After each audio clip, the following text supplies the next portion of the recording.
Bienvenue dans notre point marché de mai.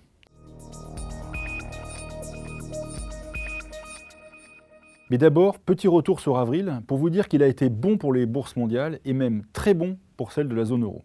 Pourquoi? Eh bien parce que beaucoup d'investisseurs anticipaient une baisse des taux dans la zone euro, baisse qui a bien eu lieu, mais seulement début mai. Côté obligataire, l'Italie a enfin un nouveau gouvernement, ce qui rassure les investisseurs et explique la poursuite de la baisse des taux à 10 ans. Baisse qu'on observe aussi en Allemagne et en France, France qui a même touché un plus bas historique. Ça va bien aussi du côté des obligations d'entreprise qui profitent toujours de l'abondance de liquidités et de rendements attractifs.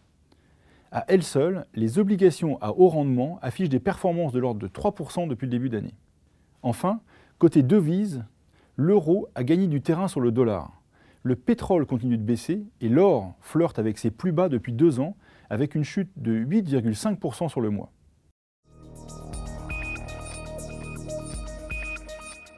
En zone euro, la situation se détériore, y compris au sein du noyau dur. L'Allemagne montre des signes de faiblesse.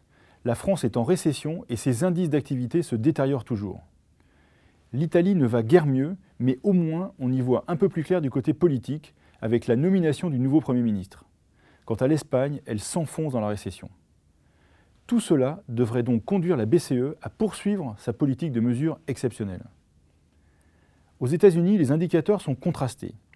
Ça va un peu mieux du côté de l'emploi, mais ça peine du côté de l'investissement des entreprises, ce qui nous laisse penser que le deuxième trimestre devrait connaître un léger ralentissement. Mais cela ne remet pas en cause notre prévision de croissance pour cette année. En Chine, le premier trimestre est un peu moins bon que prévu, même si les exportations restent bien orientées.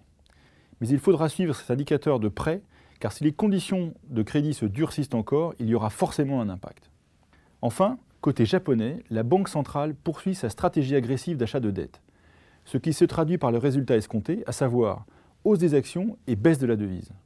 Au final, l'économie mondiale semble un peu marquer le pas, et c'est pourquoi nous allons continuer de rester prudents.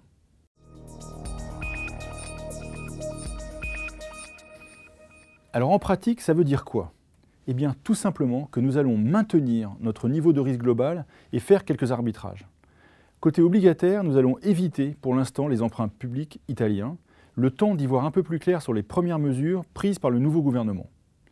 Idem pour les emprunts d'État espagnols, mais là tout simplement parce que la situation économique ne s'y prête pas. Par contre, nous maintenons nos positions sur les obligations d'entreprise, tant sur la partie crédit que haut rendement, car elles sont toujours recherchées par les investisseurs.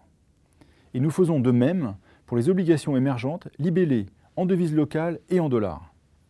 Pour ce qui concerne les actions, nous allons nous concentrer sur les marchés qui présentent un potentiel de hausse, comme le Japon par exemple.